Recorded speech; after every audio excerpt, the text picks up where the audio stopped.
অনেক আগের কথা। পাহাড় আর গভীর অরণ্যে ঘেরা এক প্রত্যন্ত অঞ্চলে ছিল একটি ছোট্ট জনপদ। সেখানে থাকত হাশেম নামের এক দরিদ্র কাঠুরে। তার জীবন ছিল সহজ কিন্তু কঠিন পরিশ্রমে ভরা।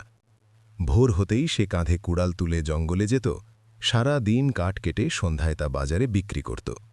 সেই সামান্য আয়েই তার দিন চলত। তার সবচেয়ে বড় সম্পদ ছিল একটি ধূসর রঙের গাধা এবং তার সদ্যজাত বাচ্চাটি। গাধাটি তার পরিশ্রমের সঙ্গী আর বাচ্চাটি ছিল তার একাকী জীবনের আনন্দ। হাশেম প্রায়ই বাচ্চাটির মাথায় হাত বুলিয়ে বলত, একদিন তুইও তোর মায়ের মতো শক্তিশালী হবে। দারিদ্র্যের মাঝেও এই ছোট্ট সংসারেই তার সুখ ছিল।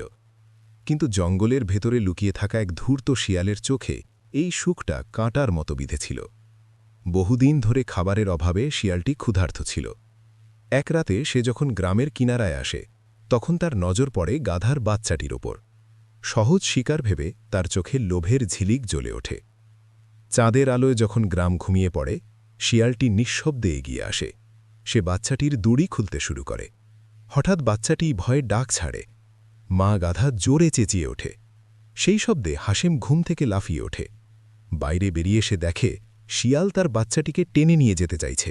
রাগে অন্ধ হয়ে হাশেম শিয়ালের উপর ঝাঁপিয়ে পড়ে এবং দড়ি দিয়ে তাকে শক্ত করে বেঁধে ফেলে। শিয়াল যতই ছটফট করুক, হাশেম তাকে ছাড়ে না। রাগে সে বলে, আমার ঘরের একমাত্র শান্তিটাকে চুরি করতে এসেছিলি।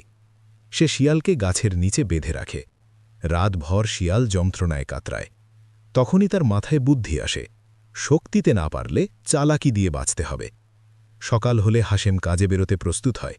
তখন শিয়াল কাঁতর কণ্ঠে বলে, হাশেম, আমাকে মারলে তোমার কিছু লাভ নেই, কিন্তু আমাকে ছেড়ে দিলে তোমার ভাগ্য বদলে দিতে পারি। হাশেম প্রথমে হাসে। সে বলে, একটা শিয়াল আবার ভাগ্য বদলাবে? কিন্তু শিয়াল শান্ত গলায় জানায়, সে জঙ্গলের ওপারে এক রহস্যময় রাজ্যের খবর